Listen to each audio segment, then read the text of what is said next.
रुखको घमण्ड भएको केटी भन्दा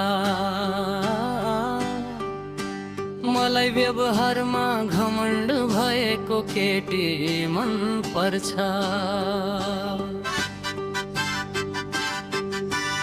रुखको घमण्ड भएको केटी भन्दा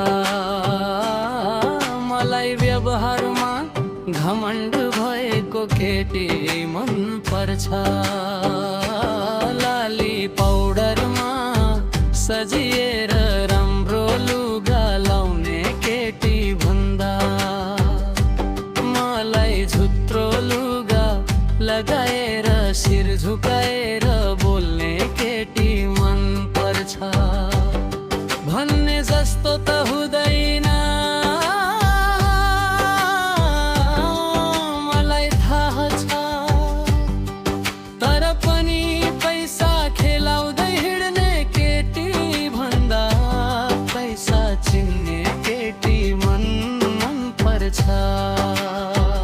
अरे यार, मलाई जिन्दगी बिताउनु छ, कुनै फिल्मको हिरोनी बनाउन होइन।